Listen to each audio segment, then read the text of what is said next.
Varicose veins కి సరైన చికిత్స కోసం సంప్రదించండి ఎవిస్ హాస్పిటల్. నమస్తే రమ్మగారు. నమస్తే జయ. మంచి స్టోరీ చెప్పండి. మామూలుగా మనం అత్త కోడళ్ళ తగాదాలు వింటామా జయ? మనం కోడళ్ళం అనుకో, అత్తగారులు అందరూ ఇలాగే చేస్తారనిపిస్తుంది కదా. అదే మనమే అత్తగారు అయ్యామనుకో, ఈ కాలం పిల్లలతో పితపకాలం పితబుద్ధులు అంటాం. పాపిష్టి పిల్లలు. ప్రెసెంట్ మనం ఫస్ట్ వర్షన్ లో ఉన్నాం రమ్మగారు. అదే మీరు నేను కూడా.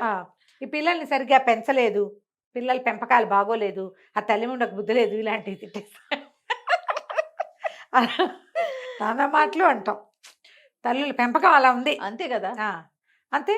అదే మన పిల్లలు సరిగ్గా లేరనుకో, మన పిల్లల ఫ్రెండ్స్ సరిగ్గా లేరంటాం. ఆ జతలు మంచివి కాదు, అందుకని ఇలాంటివి వచ్చినాయి.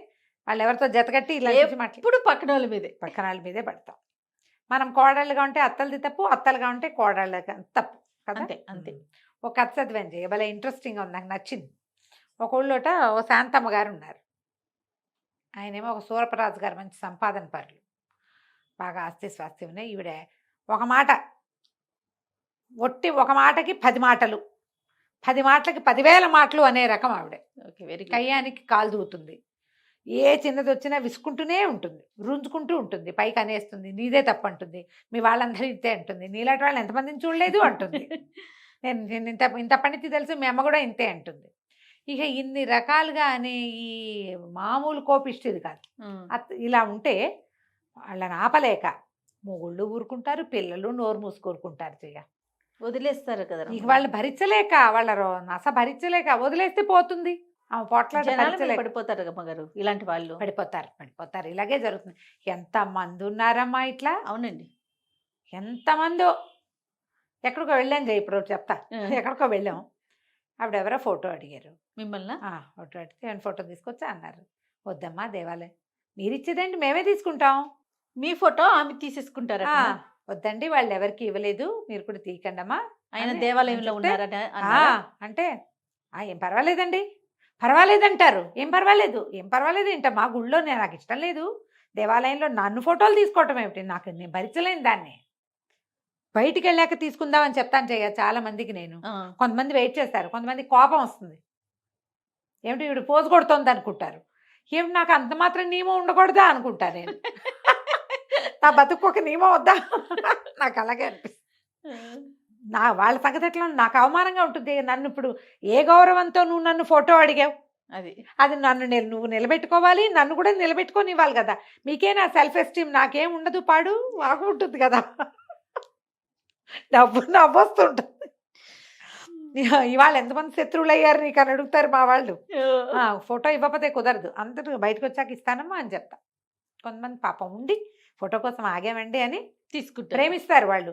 నన్ను విమర్శించడం వాళ్ళ ఉద్దేశం కాదు, నాకు యాటిట్యూడ్ అనిపిస్తే నువ్వు నన్ను, నీకు మంచి మాట చెప్పడం ఎందుకు, మంచి మాట చెప్పే వాళ్ళకి కూడా యాటిట్యూడ్. వీళ్ళే ఈ శాంతమ్మ గారు అనమాట. ఓకే, వాళ్ళే. అయితే ఈవిడ పోట్లాడేసేది, ఇక పుట్టింటి వాళ్ళని లేదు, అత్తింటి వాళ్ళని లేదు, కొడుకు పెళ్ళి వాళ్ళని లేదు, అందరు ఇదే గోల. సరే అందరు అనేవాళ్ళు, అమ్మో రేపు వద్దును దీనికి కోడళ్ళు వస్తే ఉంటారు వాళ్ళు దాని సంగతి అనుకునేవాళ్ళు. ఇద్దరు కొడుకుల్లో పెద్ద పిల్లాడికి పెళ్లి చేశారు. పెద్దవాడి పెళ్ళాము మేనమావ కూతురు కాదు, మేనమావ కూతురు.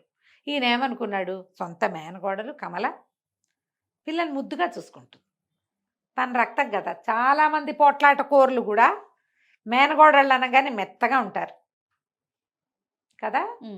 ఎంత బాగా చూసినా కోడళ్ళకి చాలదనుకో, మేనగోడళ్ళైనా సరే కోడళ్ళకి సరిపోదు, మేనత్తే కదా అని అనిపించదు. తక్కువ మంది ఉంటారు మేనత్తే, మన మేనత్త మన అత్త, మనం వీడితో బాగా ఉండాలి అనుకునే వాళ్ళు 50% కూడా ఉండరు జయ.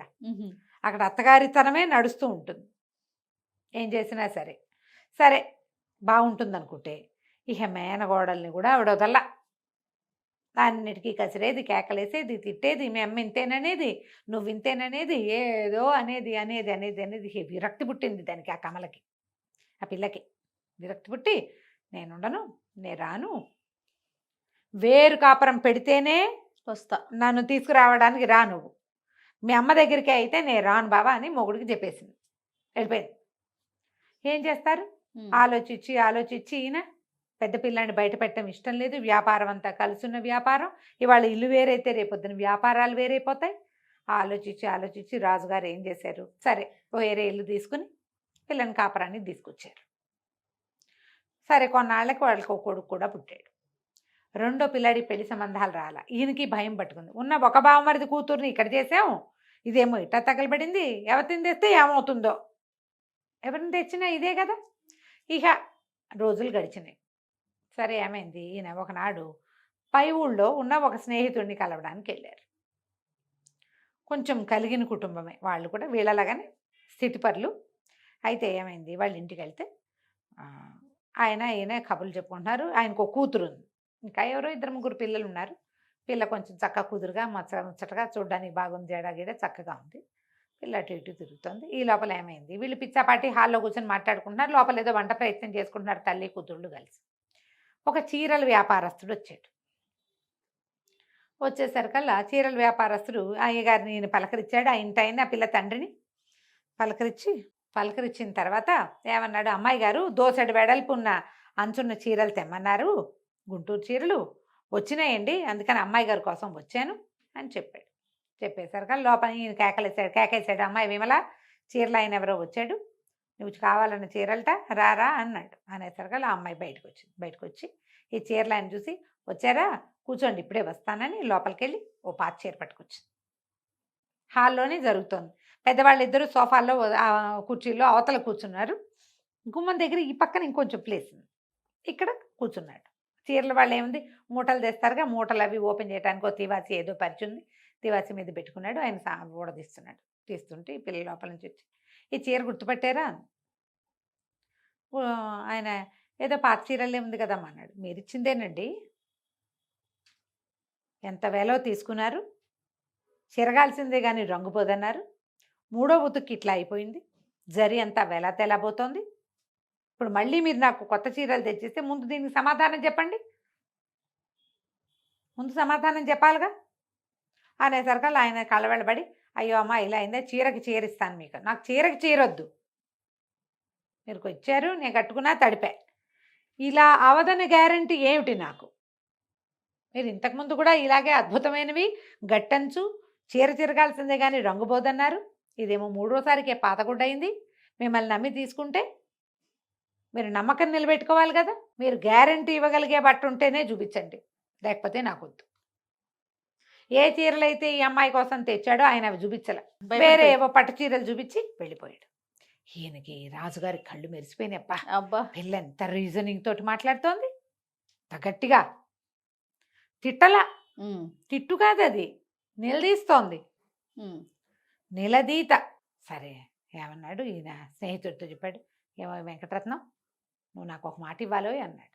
అంతకంటేనా నీకేం కావాలో చెప్పన్నాడు. మీ పిల్లని మా చిన్నవాడికి ఇచ్చేబోయ్ అని అడిగాడు. ఆయన ఆశ్చర్యపోయాడు, ఎంత మాట అన్నావు నువ్వు, అయ్య బాబోయ్ మా పిల్లని ఇవ్వటం ఏమిటి, బ్రహ్మాండంగా ఇచ్చేస్తాను, మామూలుగా కాదు, చేసుకో మా పిల్లని చేసుకుందు కానీ అన్నాడు. ఈయన ఇంటికి వెళ్ళి పిల్లని కుదిర్చాను అనేసరికి ఆవిడ రుసరుసలాడి దుమ్మదుమ్మలాడి పిల్లని చూడకుండానేనా అదే ఇదే అంది. కానీ ఆయన ఆ వెంకటరత్నం గారు బాగా పెట్టుపోతా బాగా చూపించేసరికి మేనగోడలు తెచ్చిద్దానికంటే ఇంకో గుప్పెడు ఎక్కువే వచ్చినాయని ఊరుకుంది.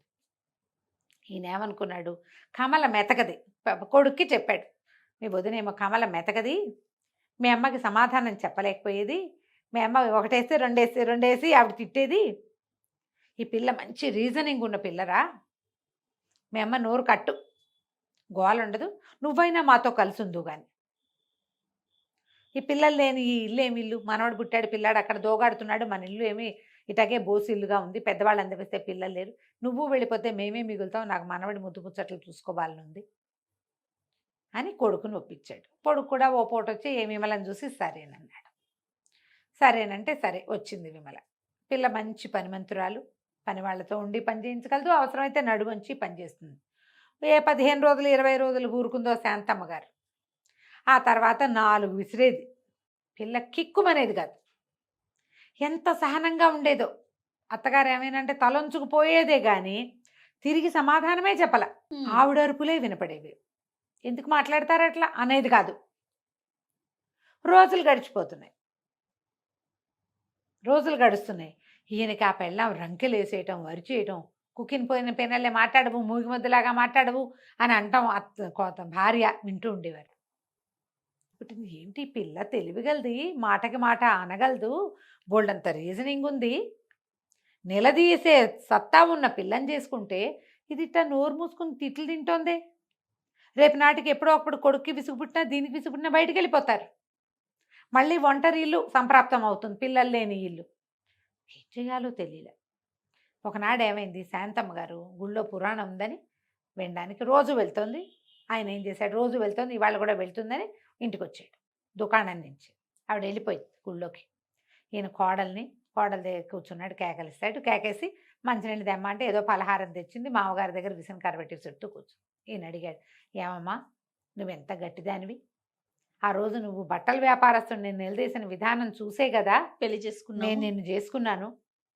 మీ అత్తగారు అట్లా నోటికొచ్చినట్టుగా చెలిగి పారేస్తుంటే నువ్వు నోరెత్తకుండా ఉంటావేమిటమ్మా, ఇంత సహనం ఎక్కడి తల్లి నీకు, వెధవ 2 రూపాయలు పారేస్తే వచ్చే చీరకి అంత నిలదీస్తువి, ఎందుకమ్మా మాట్లాడవు అన్నాడు. అనేసరికల్లా అమ్మాయింది, అది కాదండి మావయ్య గారు, వ్యాపారస్తుడితో మనకి వ్యాపార సంబంధాలు అవి, మన డబ్బు దానికి తగిన ప్రతిఫలం.